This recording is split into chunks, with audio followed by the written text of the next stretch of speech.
Welcome to the daily update, where I'll go over the action in the market for Monday, August 28th, and then we'll see how things are looking for Tuesday, August 29th. This is the improv edition of the video where I just start recording from beginning to end. Also, if you hear any background noise, that's somebody with a chainsaw or a weed eater. Just count it as ambient music to hope you will feel better after hearing that. I don't know if it's getting picked up or not, but it can be kind of loud. We had another up day. We are improving, but we're still negative until we can get above and then close above the 50-period moving averages, not only on the S&P 500, but for the Dow, the NASDAQ 100. We're going to have a really difficult time actually moving forward. So we're still taking more of a negative stance. We're also slipping into a trendless environment, both in the short term and the intermediate term. We have one last day of summer, and then we have Labor Day coming up. That, of course, the market will be closed on that day. And then possibly after that, as people start to come back from their vacations, school is picking up, we might start to see volume start to pick up as well. One thing to be aware of, a week from the time I'm recording this on September 4th, I will be doing a 3-hour class. It's just a 3-hour cruise. And what could go wrong? Where I'm going to just cover everything that I'll be talking about in other classes right within this one particular course.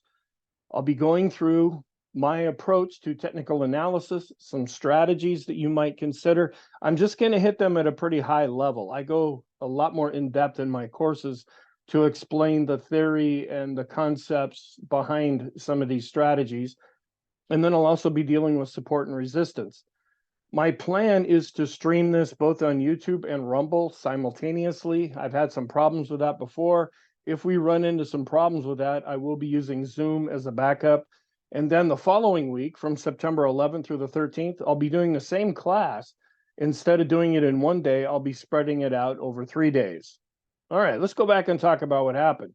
Right at the open, we had a gap higher open to R1 at 44.31. As the day went on, we chopped between R1 to the upside, and we kind of established an intraday support level at 44.15 to the downside. And then we closed back near the high, just a little bit above R1. So we were up 0.63% on below average volume. The technicals, as I said, we're still more negative overall, but we're showing improvement. We're wondering about this 50-day moving average that is hitting, that we're having trouble getting through and closing above. It's about inflation and interest rates. At least for the 10-year, interest rates were down slightly. The dollar was down a little bit. So that gave some support to stocks for them to actually go higher. Then some comments that we can make. Value outperformed growth on a closing basis. I was watching that as the day unfolded. Growth still held up okay, but value did even better. We're still dealing with this current scenario that the economy is stronger than expected, and so the Fed is going to have to keep rates higher for longer, and at some point possibly even raise rates. And then we're also at the same time concerned about weakness that we're seeing in the Chinese economy because they're having to stimulate things. We're still kind of working with that scenario. There's little things that come in and come out, but from what I can see, this is the general scenario that we're working with. And we're wondering, is this going to be replaced? Maybe not this week, but next week, as people are starting to come back, maybe a new scenario will develop. We don't know if that's going to be positive or negative. The 50-day simple moving average is providing overhead resistance, as I've talked about, and I have charts to show you. On an intermediate term basis, we still have the PMO studies that are giving us extreme negative readings, or you could suggest oversold. And that's it. We're not overbought. We don't have any other real indications that we're oversold at this point. The dollar was down and interest rates were down. Both of those gave support to stocks. The yield curves that we follow are still inverted. Sentiment remains neutral at 47, where it actually ticked down from 48. Our trend, it's negative with the red line on top, both in the short and intermediate term. There are also weakening trends. They're both below their moving averages, but now they're both below 20, and I'll show you those charts. Our bias is positive. We've had 2 up days in a row now, and I'm keeping our momentum at mixed.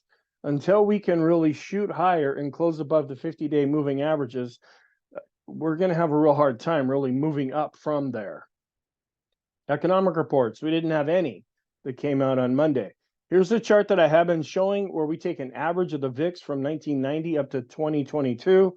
That's the blue line that you see here, where we've been kind of tracking it okay. The red line is what's been happening in 2023.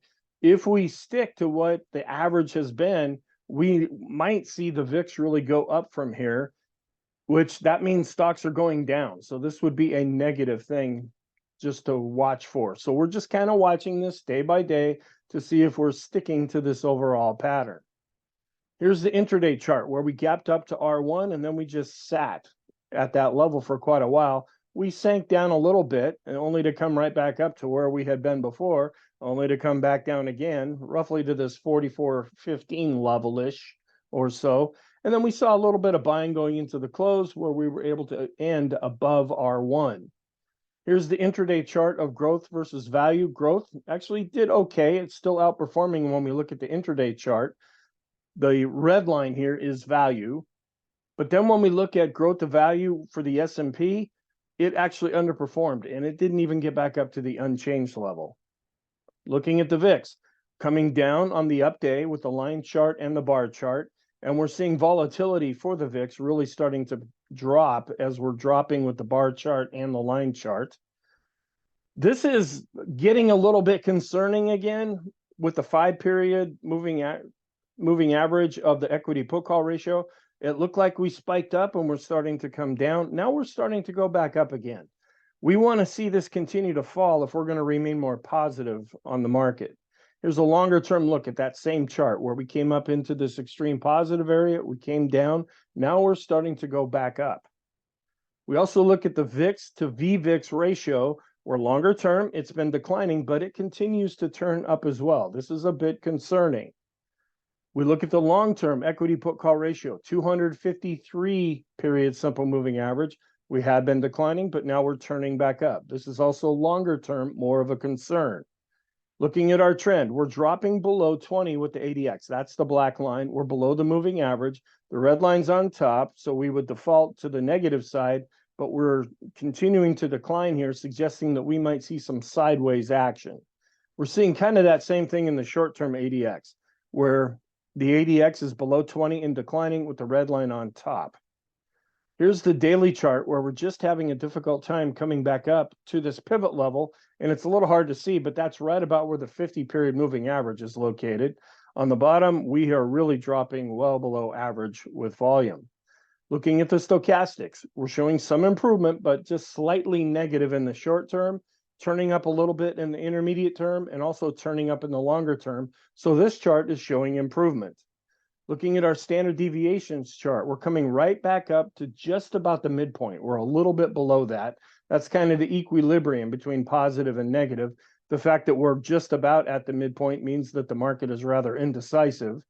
We did see some improvement here with the S&P 500 McClellan oscillator. It's crossing back above zero. So that will help our summation index that we see next. We're just barely starting to turn up based on price, where we're still below zero. So we're negative, but showing improvement.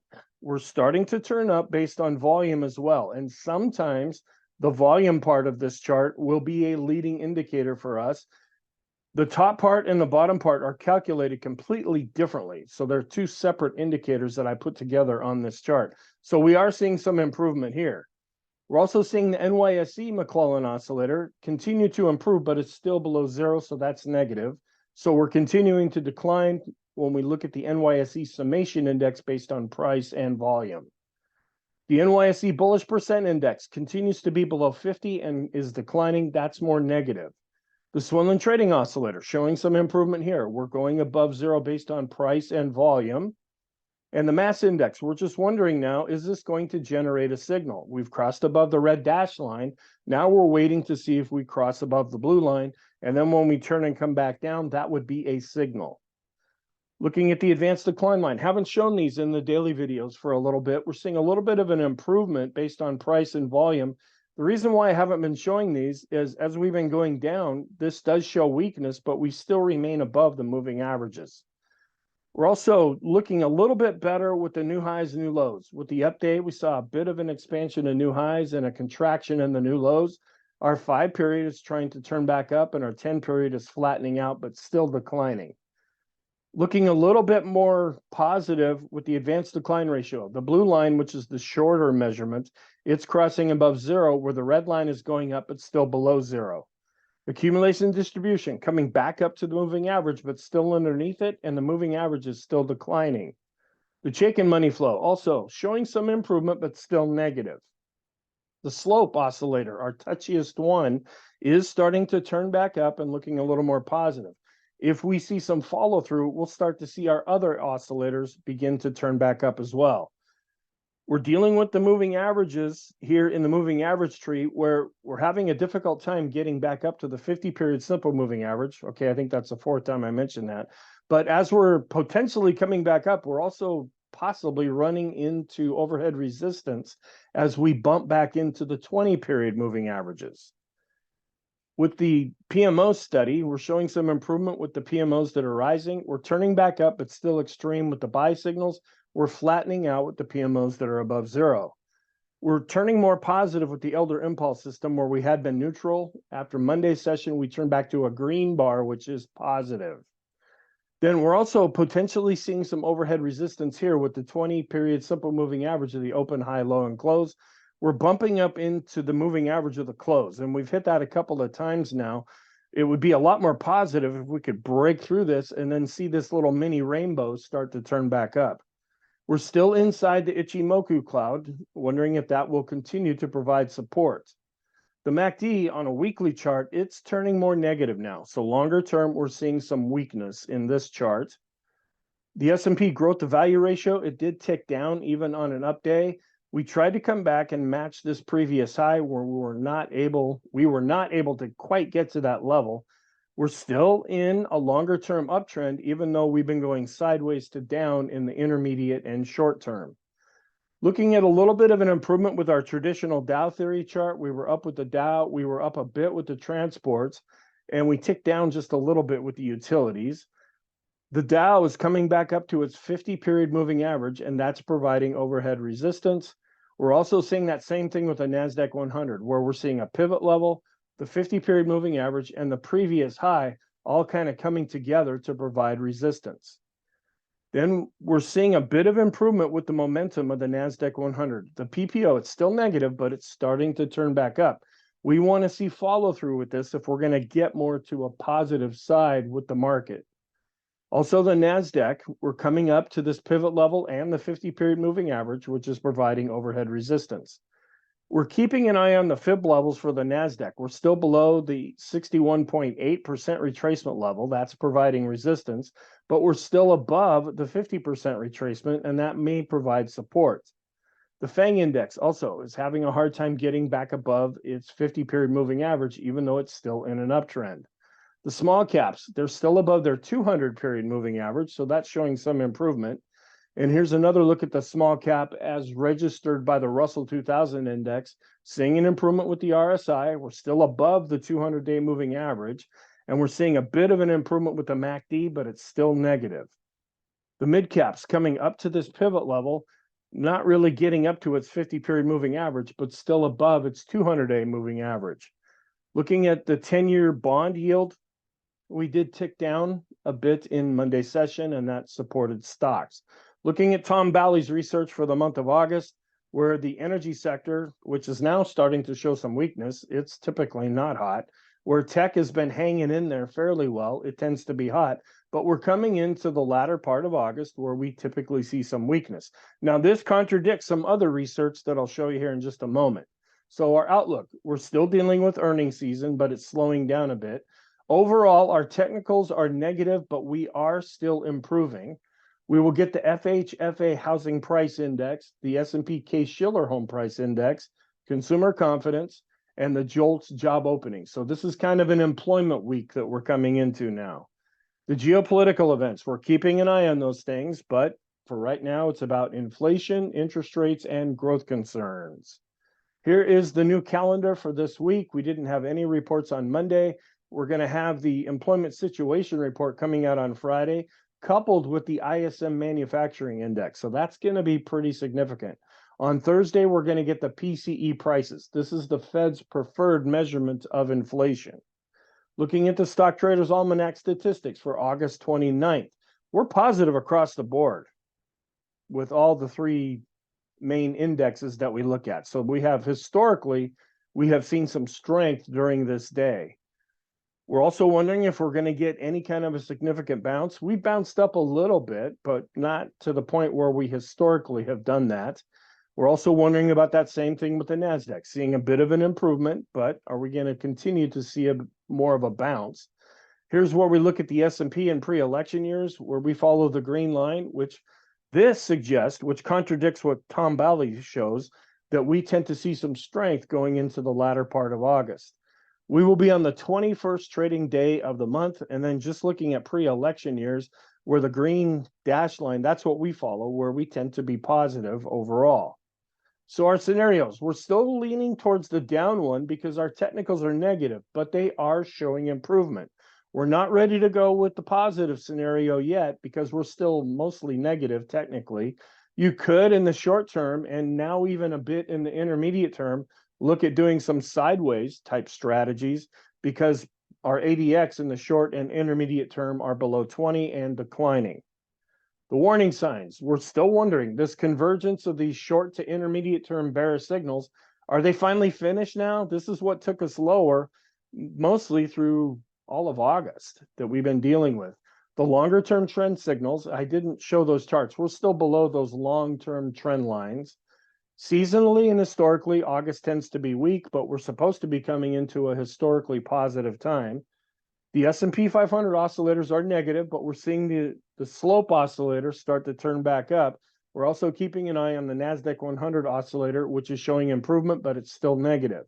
The VIX, it had been climbing, and it declined on Friday, but in Monday's session, it ended up declining again with the up day. The equity put call ratio is now starting to spike again. All of the major indexes that we follow are below their 50-period moving averages. The cumulative new highs and new lows for the okay, got to clear my throat here. The cumulative new highs and new lows for the NASDAQ continue to show weakness. We ticked up a little bit with the 3-month yield. Actually, we ticked down just a little bit, but we're not really rolling over yet. We're watching the level compared to where it was back in 2007. Earnings season is coming amongst us here, but it's slowing down a bit. The positive signs, we do have seasonality and setups that continue to be in the background. The daily special K chart is positive, where the weekly chart is still negative. The longer term equity put call ratio, it had been declining, but now it's starting to turn back up. The S&P is still above the downtrend channel upper line. We're still in a longer term risk on posture, but in the shorter term, that ratio continues to not really advance. It had been declining and is actually more negative. The S&P is outperforming utilities, and the staples to S&P 500 ratio is declining. The Russell, the small caps, and the mid caps are working off of recent golden crosses. Small and mid cap growth, even though it's been chopping sideways, continues to be positive. The financial sector has also generated a recent golden cross. The parabolic SAR daily chart continues to be positive. So our conclusion, we're negative but improving. This is the same as what I came up with for Monday. In the short term and the intermediate term, we're also negative but improving, and we're still positive in the longer term. Thank you. I hope you found this helpful. I hope you have a really good day, and I will talk to you in the next video.